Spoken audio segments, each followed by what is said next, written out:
आपकी इन्वेस्टिंग को और बेहतर किस तरह से बनाया जा सके, इस पे हम हमेशा काम करते रहे हैं। और आज हम बात करने वाले हैं बैंकिंग स्टॉक्स को समझने की।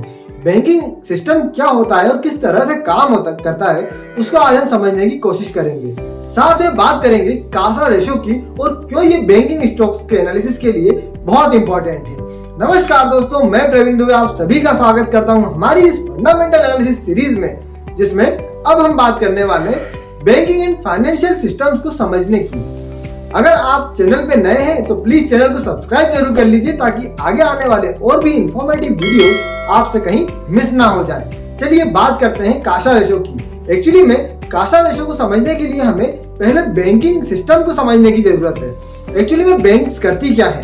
बैंक्स आपसे पैसा लेती है अलग अलग फाइनेंशियल स्कीम्स के थ्रू। जैसे आपको सर्विसेज प्रोवाइड करती है करंट एंड सेविंग अकाउंट्स की, उसके थ्रू आप जो डिपॉजिट करते हैं वो पैसा भी बैंकों के पास आता है। इसके अपार्ट कई सारी इन्वेस्टमेंट स्कीम्स बैंक्स लॉन्च करती हैं, जिसके थ्रू भी बैंकों के पास पैसा आता है। जैसे फॉर एग्जांपल एफडी, आरडी या इस तरीके से और भी फिक्स मैच्योरिटी प्लान वाली स्कीम्स बैंकें लॉन्च करती रहती हैं, जिससे उनके पास रेगुलर पैसा आता रहता है, इनकम आती रहती है। अब इस पैसे को बैंक्स यूज कैसे करती हैं? तो बैंक यूज करती है इस पैसे को लोन डिस्ट्रीब्यूशन के लिए। लोन डिस्ट्रीब्यूशन बैंक के हायर इंटरेस्ट रेट पे ऑफर करती हैं, जिस इंटरेस्ट रेट पे उन्हें पैसा आया है उसके कंपैरिजन में। अब बैंकों को जो पैसा आता है, बैंकों के पास जो पैसा आता है, उस पैसे पे भी बैंकों को इंटरेस्ट पे करना पड़ता है अपने क्लाइंट्स को या कस्टमर्स को।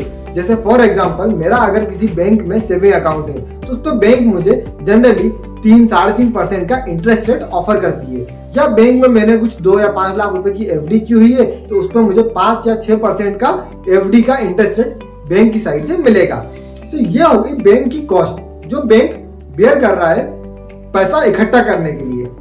अब इसी पैसे को जब बैंक लोन के रूप में अदर पर्सन को ऑफर करता है तो वहां ज्यादा इंटरेस्ट रेट बैंक लोगों से लेता है। फॉर एग्जाम्पल अगर होम लोन वो देगा तो 8%, 9% का इंटरेस्ट रेट ऑफर करेगा।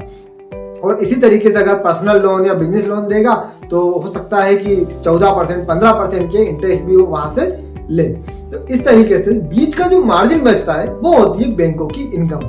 अब बैंक अपनी इनकम मार्जिन को किस तरीके से इंक्रीज कर सकती है उस पर बात करते हैं। तो बैंकों को अगर जो पैसा आ रहा है बैंक के पास वो अगर बहुत कम कॉस्टिंग पे अवेलेबल होगा तो बैंकें अपना बिजनेस बहुत अच्छी तरीके से आगे बढ़ा सकती हैं, क्योंकि उनके पास जब कम कॉस्ट पे फंड अवेलेबल होगा तो वो कम कॉस्ट पे लोगों को ऑफर कर पाएगी और कॉम्पीट कर पाएगी अदर बैंकिंग कंपनीज से। तो सबसे कम कॉस्टिंग पे जो फंड अवेलेबल होता है बैंकों के पास वो होता है करंट अकाउंट और सेविंग अकाउंट से आने वाला पैसा। एक्चुअली में करंट अकाउंट एक ऐसे अकाउंट्स होते हैं जो जनरली कॉर्पोरेट या बिजनेस पर्पस से यूज किए जाते हैं, और इस पे बैंक के जनरल केसेस में कोई भी इंटरेस्ट रेट ऑफर नहीं करती है।